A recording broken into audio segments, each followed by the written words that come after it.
Hey guys! If I seem a little bit subdued today, it's not because I'm not excited. I'm very excited.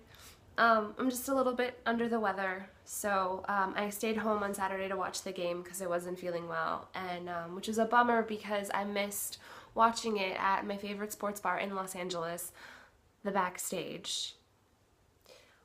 But I don't get sick that often, and I remembered that the last time that I had a cold was during last year's divisional playoff game against the Saints.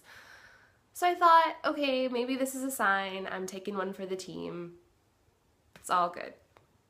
Okay, so Carolina came to play, and I'm going to be honest with you. In the first half, I was a little bit worried because their defense looked good. We couldn't really ever get the run game going with Marshawn Lynch. He had one big run, and that was pretty much it. And, you know, Cam Newton made some good plays. That guy Calvin Benjamin looked ridiculous, insane. But I told myself, I'm like, it's okay, Sarah, because this is how we've been playing all year. We're patient, our defense keeps us in it, and we break the game open in the second half. And sure enough, you know, we made smart, consistent plays on both sides of the ball. I love the fact that we never turned the ball over on offense, and our defense forced 3 turnovers. The first one was there was a Richard Sherman interception, and then there was a Michael Bennett fumble that he forced, and Earl Thomas almost had a pick, but it was overturned, but it was still a great play. And then, okay, seriously, how can I not gush like a schoolgirl over Cam Chancellor? I mean, ladies, am I right? Okay, first of all, there were those 2 field goal attempts by Carolina where he hurdled the line of scrimmage, leaping over all these guys.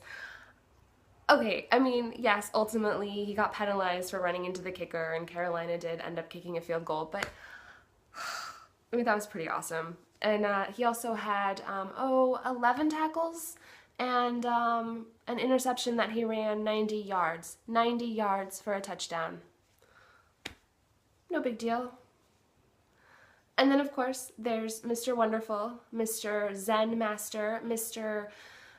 I don't know how, but seems to play better when the moment gets big, the guy that you always want on your side when things are tough. Russell Wilson, who had not 1, not 2, but 3 touchdown passes.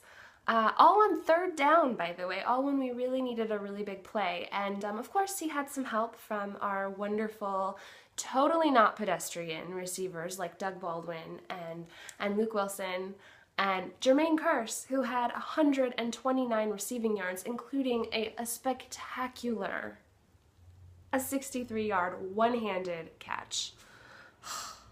So, I mean, how could I not be totally thrilled with the way that we played on Saturday? Pretty great stuff on both sides of the football. A lot of stuff to be excited about. And we learned a couple things over the weekend.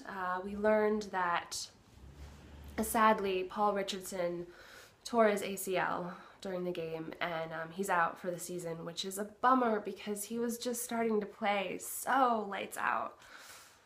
Sorry, Paul. But, you know, next man up. And the other thing we learned is that we are going to be hosting the Green Bay Packers for the NFC Conference Championship game on Sunday.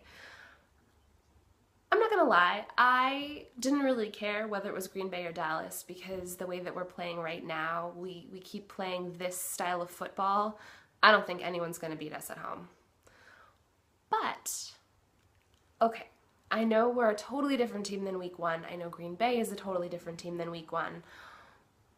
But I do kind of love the fact that they have to come into our house knowing that the last time they came to Seattle at the beginning of the regular season, we embarrassed them.